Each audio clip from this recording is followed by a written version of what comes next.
Welcome to the Slob Sisters podcast, the show that explores the realistic art of modern homemaking, all of its challenges, and all of the rewards. I'm Steph, a YouTuber, stay-at-home mom, and former slob, and with me is my co-host and sister, Jill.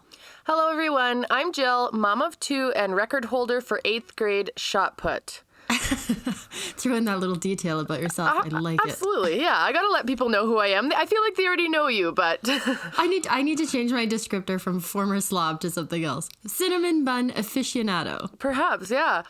So I cannot wait to dive into our topic today, which I know will strike a chord with everyone, I think. Yeah, me too. Before we dive in, though, let's first begin with our weekly progress report. Yeah, I love starting every episode with a small victory we've accomplished this week. So let's hear what you did this week for your progress report. Okay, so this is a progress for me, but also for you, because last week when you were visiting me, we had a big talk about the cell phone use. We talked about this in episode 2 of our podcast, how our cell phones are kind of taking over our lives. So we had a big talk about cell phones and how much time we're still spending on them. And we decided to have a little challenge for the month and decrease our cell phone use dramatically. So that is my progress, because I have had an 85% reduction in cell phone time.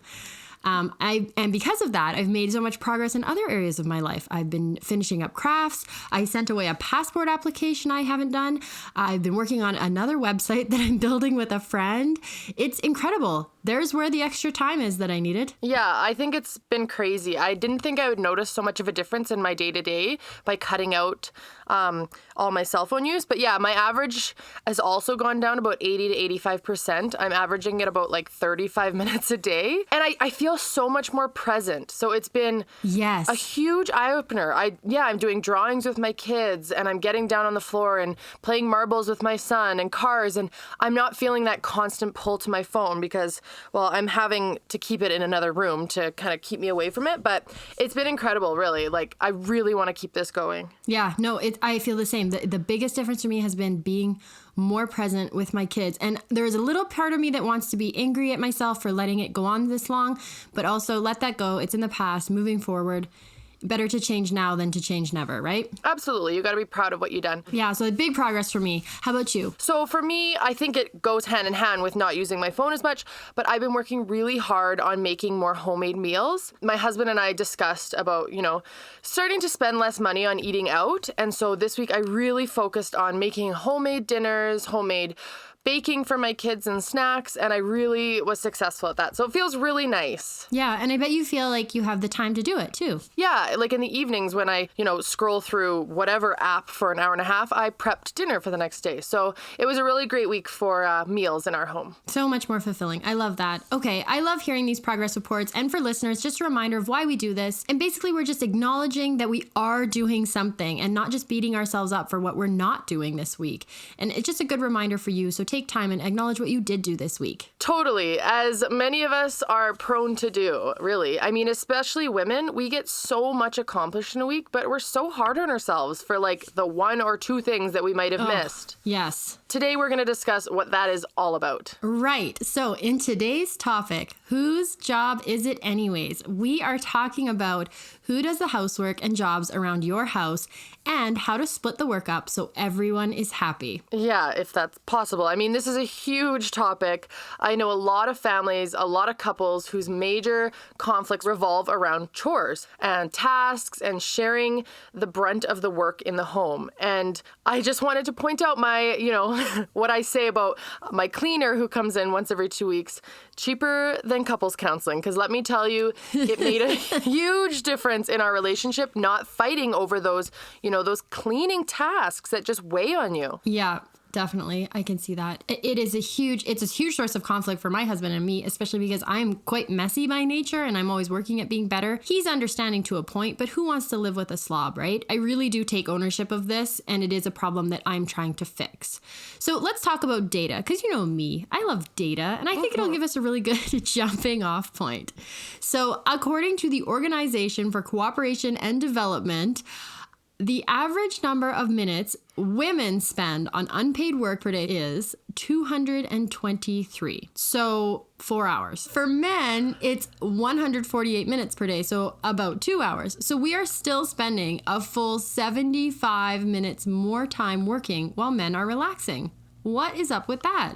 Simply put, women do more of the domestic work and childcare, almost twice as much as their male partners. Are you surprised by that? Absolutely not. I think even as women are going back to work more, there's still that kind of traditional role that women put on themselves and men kind of put on the women as well, that I think we do the brunt of the work at home. Yeah. I should jump in right now. Throughout this discussion, we're going to refer to men and women and heterosexual couples. We understand that doesn't apply to everyone, but in every roommate situation, whether it's married couple, boyfriend, girlfriend, roommates, maybe you're living with a parent, there's always someone who's feeling a little bit more of the load than the other. So you can just take this and apply it to your situation. But just for this episode, we're going to use men-women relationships because that's kind of the experience we're having. Yeah, exactly. And I will say, I was out with my friends yesterday and I brought up the topic that we were going to talk about today. And I did say, like a same-sex relationship, how does cleaning work there? Because it's probably a lot easier, I would think. I mean, I don't know. But if I was in a relationship with a woman living together, I feel like it would go a lot smoother cleaning-wise. Maybe. I mean, maybe. I've had roommates, though, they get really angry at me for being messy, so that's maybe true. not. I guess no matter what, you still have, there's always a difference on how you like to maintain your space. Yeah, but I mean, that aside, there is those underlying gender roles that just make us feel like it's more our job than the other, and we really need to shake those. So to give men a little bit of credit, and to give credit for ourselves for lightening the load, according to an article in the New York Times, men do a little bit more work at home. In fact, they've doubled the time they spent on housework since 1965, so it's taken a while, but they're getting there. Women now do a little bit less. Women still do about an hour more a day, so very consistent with the data that we read on the Organization for Cooperation and Development. Yeah, so I mean, I guess what that's saying is men are starting to step up and do more, just still not as much, which, I think sounds about right. I think men are, especially when it comes to taking care of the kids and, getting out of that, the women cook and men do this and whatever, those blue-pink jobs that we'll kind of jump into in a bit. I think that is shifting a little bit, and I think that's great. Yeah. So also, I've done some research, and a lot kind of involving when the pandemic started, because I think a lot of things have shifted in the home for people since then. Oh, definitely. Yeah, and it shows that women dislike working from home more than men, like significantly more. And why do you think that is? Why do they like working from home more? I have no idea. Yeah, well, I think women feel distracted by all the things they have to do around the house when they're there. Oh. Like they feel that pull of the laundry or the dishes. And I don't think when men are working at home, they feel that responsibility as much. And I think they can just kind of shut the door and ignore it. But I know for myself, when I'm at home and there's things to do, it's very hard to relax or like separate myself from all those tasks without feeling guilty. Yeah, I think you nailed it right on the head. You're so right. I can't even, if I have a project I want to work on, I'm like, okay, first I'm going to fold that load of laundry, then I'll do my project. Or first I'm going to do this, then I'll work on that. You're right. I think the distraction is there. I know people who work from home. I know women who work from home and just say like, I just keep wanting to like go clean the kitchen because it's hard for me to start working and focusing. Yeah, I think men can kind of shut that off a little bit more than women. I think you're right. Men just don't think it's their job. And I think speaking of traditional roles, let's talk about a term that I happen to seriously dislike. But I keep hearing it over and over, including from you a couple minutes ago, blue jobs and pink jobs. Have you heard this term? Yeah, I have. I think, we hear it all the time. And so what do you think it's really talking about? Like, is it just men's tasks versus women's tasks or the expectations in a home? Yeah, so the reference is to jobs that are men's responsibility versus women's. And it revolves around basically something you refuse to do because that's a pink job, or you refuse to do this because that's a blue job. There's no way you're going to do it because you're a woman and that's a blue job. So I just prepared a really quick test to see what you think you would say and respond to the different tasks as to blue job or pink job. Now, is this in my home specifically, or you think like the general kind of roles? You can do either, whatever you think. Okay. Okay, ready? Yep. Laundry. Pink. Cooking. Pink. Mowing the lawn. Blue. Cleaning toilets. Pink. Taking out the garbage. Blue. Dishes. Pink. Arranging childcare. Pink. Cleaning the vehicles. blue. Yeah, I totally agree 100% across the board. How crazy is that there are these jobs that we just think, yeah, why would men do dishes? They're busy cleaning vehicles. I would much rather take the garbage out, let me just say, than do all the dishes and clean the toilets and do the laundry. So traditionally, I think what I'm seeing is that men are doing the yucky, heavy lifting, outdoor type stuff. Women are doing the more detailed, kind of child-centered, food-centered stuff. So is that how it is at your house? Yes, I think we do kind of fit into that mold a little bit. It's a little bit different because my husband works away about half the time, maybe more than that. So I'm on my own a lot. So I have to pick up the slack when it comes to those blue jobs. And I have no problem doing that. I mean, we were both raised to kind of be independent and be able to hold our own around the house and kind of stuff like that. But I think it does hold true in my house. And I don't really feel like we fit into kind of the traditional roles, but maybe we do more than I thought. Yeah. Yeah, I feel the same. We were raised to be independent, do things ourselves, and for the most part I do. But then again, at my house, yeah, I do most of the housework and the kids' stuff. But also on the flip side, I do consider that to be my full-time job. I'm a stay-at-home mom. My husband works out in the world 50 hours a week. So I do think it's almost more than fair. He chips in a lot. And when I ask him, he will occasionally do some deep cleaning with lots of appreciation and praise afterwards. But as for outdoor stuff, I definitely get out there, but he takes care of the big stuff. And I honestly have no interest. I am really interested, though, to see how that shifts with our new property. We just moved out to a huge acreage, and he now has a chainsaw, which is like him saying he has all these chores to do with his chainsaw. But let's be honest, we all know it's just a big game for him. Yeah, I witnessed the fun with the chainsaw last weekend. He was pretty happy with his new toy there. Oh, yeah. Every tree needs to be pruned down to nothing right now. I do feel like it's unbalanced, but I also feel like it's my full-time job. So it's not really unbalanced. This is what I'm doing for my job. He does his job for his job. Yeah, and I mean, as long as everyone's kind of happy with that, I mean, I think that's great. I guess it becomes a time when someone feels like there's an unfairness that it becomes a problem. And also, I think it becomes a problem when, as I know very well, going back to work, and yet the expectations of women stay the same. So looking at what you do in a day, how could I possibly accomplish all that while also going out of the house to work for about, by the time I leave and come home, 10 hours. I feel like as more women go back to work, like I said, the expectations have just stayed the same. So definitely. How do we get it all done, and how do those roles need to shift a little bit? Yeah, there's definitely an imbalance there with women going back to work, but the expectations remaining the same. They need to adjust. So is that your personal experience, that you work, but you still have to take on most of it? I mean, you're home all the time and he's only home half the time. So obviously you're doing more of the work. Yeah, I completely feel that, to be honest. I feel like I'm the one who's home all the time, so I take on all of the responsibility for planning for the kids and, making sure they've got clothing, making sure there's groceries in the house, and a lot of things need to get fixed when he's away. And so I have to take on all of that responsibility as well. And I do feel a bit frustrated when it comes to, I come home from work and I have all of these things to do, and yet I've still worked today, whereas I feel my husband goes to work and he's away and he gets to kind of just work and work, whereas I have to work and then come home and deal with it all. And, he's got a bit more separation there. So it's hard. And I feel like that's kind of a frustration that we don't really understand each other's lives. I wouldn't want to switch roles, but I feel a lot of pressure on the amount of things I have to get done while still holding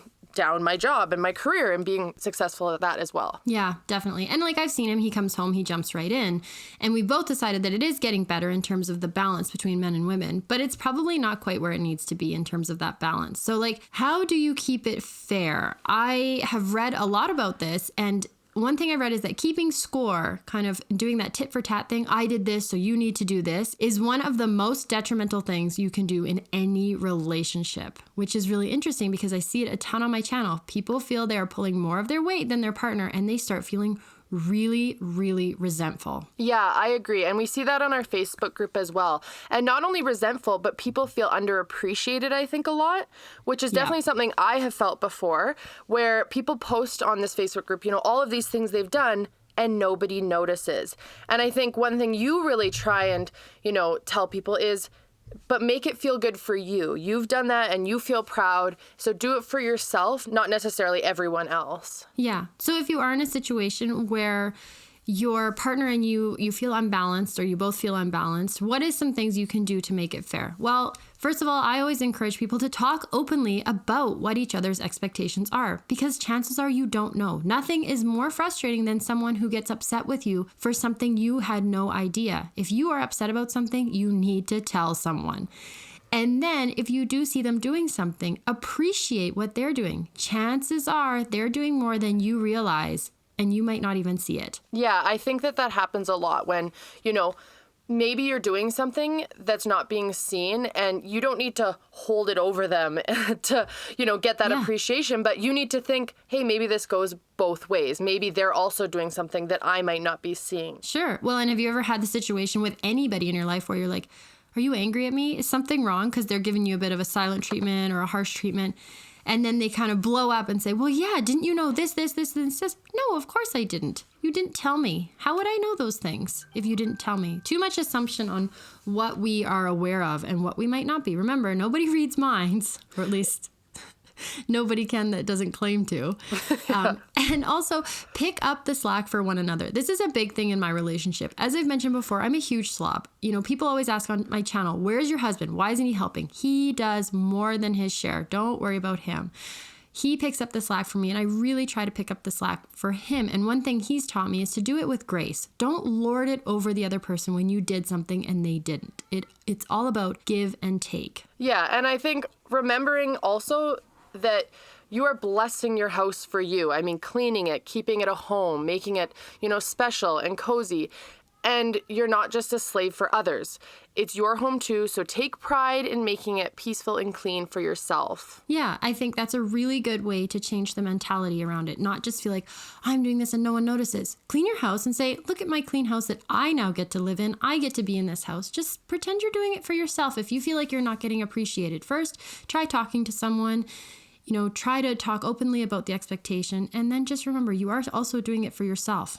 Yeah, self-appreciation, I think, is huge in this area. Maybe no one notices that you clean the toilets all the time, but I sure do. I know how much work I did scrubbing those. So, and that's sometimes good enough. Yeah, totally. So one thing that's really interesting for us right now, well, me and I'm thinking you, is our kids are kind of coming into that age where they need to start picking up a little bit of these jobs. It is not my area of expertise yet. Do you have any tips? I really don't know where to start, but I know my kids are more than ready to start helping on a more regular basis. Yeah, I mean, I feel like I'm really not succeeding in this area. I know my daughter especially is at the age where she should be helping a little bit more, and yet sometimes it's just easier to do it yourself, and I know that that's not the right way. I mean, we have to give our kids these values and teach them how to kind of, pick up after themselves and clean around the home and, respect the area they live in, and yet sometimes I'm tired and it's just easier for me to just clean up and do it myself. Do you kind of agree with that? Yeah, definitely. That's the place I'm at. Like, I do get my kids involved, but if I don't have energy, I don't want to. But I think that's a mistake. I did recently start trying a couple things in the last 6 months. I read on this blog post about something called a high five. I don't think this is even a common term. It's called a high five. We do it in the morning, and it's basically 5 tasks. So ours are get dressed, eat your breakfast, make your bed, brush your teeth, wash your face, and then come and get a high five. They love it. I'm like, go do your high five. They go and do them. They come back and get their high five. It's just a really easy, repetitive set of tasks for them to be able to do, take something off my plate, and gives them that feeling of accomplishment right away with their high five. Another one, and like you were saying, you're too tired to get them involved, work together. This was a tip from our mom. She said the easiest way to get kids to do something and start helping is to do it with them, right? Nobody wants to work when someone else is just sitting on the couch yelling at them. So just work together. Say, hey guys, let's do it together. Let's make it fun. Maybe put on some music. And my number one tip that is something that I've kind of just brought into my parenting on my own is not complaining about housework ever. Is that crazy? I don't want my kids to feel like housework is awful, is a horrible thing. It has to be done. I want them to know they're blessing their house and doing something good to help around the house. I don't want them ever to feel like it's an awful, awful thing. Yeah, I think that's a smart way to look at it, and it's something I didn't think of. And as you're saying that, I'm like, do I complain a lot about housework? Probably. But I agree that making it fun is super important. I mean, for us, music is a huge one, and I've gotten to the point, I guess that is one thing that I do with my kids, is we have certain songs that are our cleanup songs, and they're not even like the clean up, like there are other songs that I enjoy that are like fast-paced and the kind of dancey music that they know, and they've almost just like been trained when they hear that song. They're like, "Oh, we have to start cleaning." But yeah, I'm definitely need to work on this area. So those are some awesome tips. Yeah, and give them a chance. You know, my 2-year-old loves to vacuum. He loves it. He's terrible at it. But you know what? Letting him kind of build that confidence and do his thing, and that's his job. Who cares if it's not perfect? He's learning, and one day he'll do a really good job. Whereas if you never give them the chance, they won't practice. They'll never be good, and then they're always going to be useless, right? Yeah. And what do you think about like chore charts and like chore wheels and stuff like that? I mean, for us growing up, our dad had a chore block. Do you remember the chore block? Yes. And he'd like, it was his own invention that he'd made this like dice, and then it was like a 14-sided dice. Yeah, he turned into some like octagonal cube, and on every side had a different chore. So every day you had to roll it, and some of them were like have a nap, or like, you know, there was a couple sides that were like rare that really came up that were like good things, but yeah, like impossible to land on sides. I think it's just a joke. Yeah, but we'd have to roll it every day and do that task. And I mean, what do you think of that? I don't love them because I just remember dreading certain things, and certain things I didn't mind. So why not sit down, work it out, divvy up the tasks on things you all like, and then everybody's doing the thing they like? Because I would hate for it to be like, say, my turn to always vacuum when I like cooking and someone else that's not good at cooking is doing the cooking that day or something. I like to do what I'm good at, and I think everybody should kind of have that chance. And then you can divvy up the kind of awful things that no one wants to do. Yeah, I was going to say, there's got to be some tasks in there that nobody likes. Sure, but I think like splitting the load perfectly evenly like that, or doing a chore wheel or a chore chart, I don't agree. I think chore charts can be good, like our high five for doing personal care, you know, making your own bed, getting yourself dressed, things like that. But in terms of dividing up housework, ask your kids what they like doing. And then really praise them. Be like, you're so good at vacuuming. Oh, you're the best mop. Like my other daughter loves to mop because we have a spin mop now. It's a big thrill for her. She loves it. She goes and gets the mop bucket ready. She'll mop the whole house. All I have to do is vacuum. It's amazing because she loves it. And I'm always like, look how good you are. You're my best mopper. Right? So why be like, actually, I need you to clean toilets now when she's just really succeeding with mopping? That's fair. Wait for the toilet cleaning, you know, enjoyment to come in, and then you can move on to that one. Well, you know what? I don't mind cleaning the toilets, so I don't mind taking that task.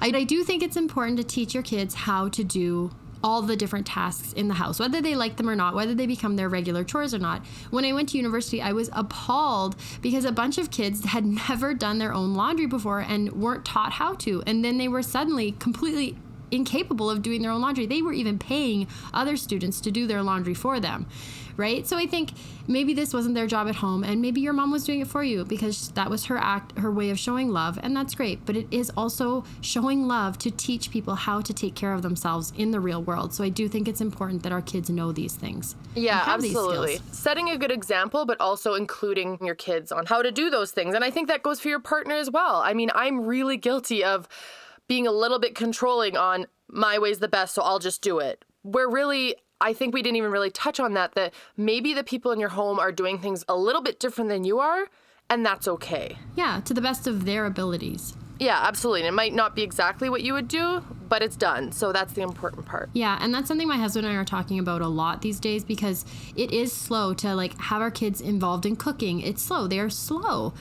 But they're learning. And again, just to reiterate, if you get them involved and they learn, one day they'll know how to do it. If you never teach them, I mean, no one's perfect right off the bat, not even kids, not even adults.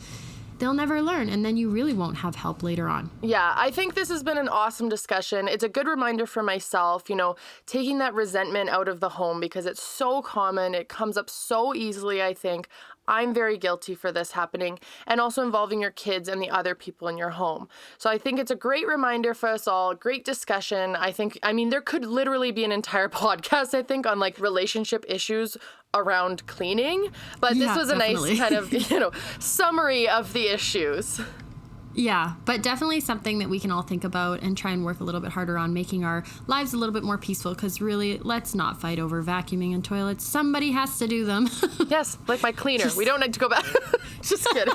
But seriously. Yeah, like your house cleaner. Good topic. Oh, thanks so much, Jill. This was such a good discussion. I also enjoyed it. So now it's time for my even more favorite part of the podcast, our funny story, and it is your turn today. So I am excited to hear the story you have lined up for me today. Right. So I do have a story lined up, but then it just occurred to me that maybe we should tell a story from just this past weekend when you guys were visiting, and it's a story with our mom. Should I tell that story? Do you know what I'm talking about? No. Oh, come on. Okay. I'm going to tell it because it just happened last weekend and it's just so funny. The bear? So hilarious. Yeah. Oh, yeah. Okay. So my husband has a bear skin rug. It is huge. He bought it on the buy and sell for like $75. He saw it and was like, well, we have to have this. I don't know why. He doesn't hunt. I'm not interested in having taxidermied animals on my wall. It's just not me. So we have this bearskin rug. It lives downstairs. If you've ever seen me cleaning, sometimes I occasionally happen upon it, forget it's in this one bag, and it scares me every single time. So it's very realistic. It is a real bear. Well, I know, but it's so like its head is still so alive looking. Yeah, no, it's huge. It's a real black bear. A few months ago, I came up with this brilliant plan. I said, next time my mom and my sister visit, I said to my husband, you should go downstairs, get the bear, bring it upstairs, and put it over your body like you're a bear. And we'll scare them somehow.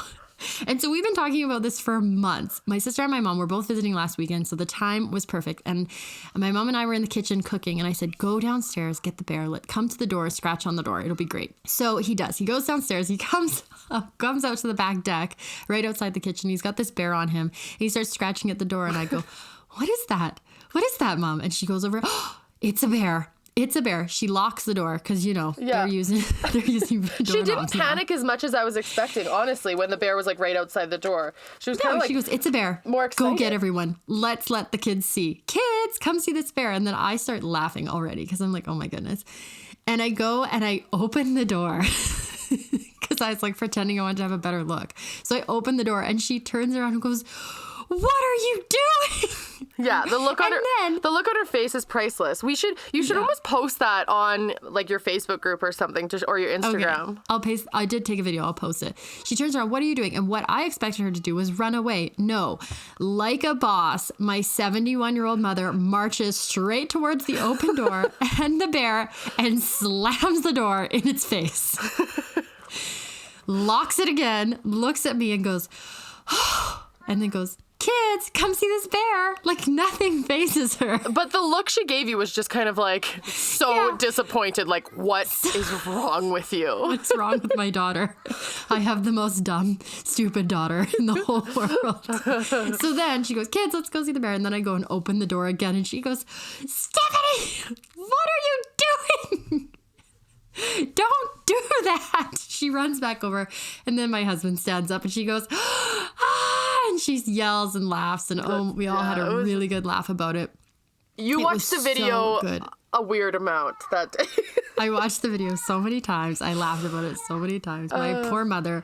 But I said afterwards, I'm like, I can't believe you just walked right towards the bear and slammed the door in his face. Like, I would have ran out the other side of the house. She's protecting her babies. She's being the mama bear there.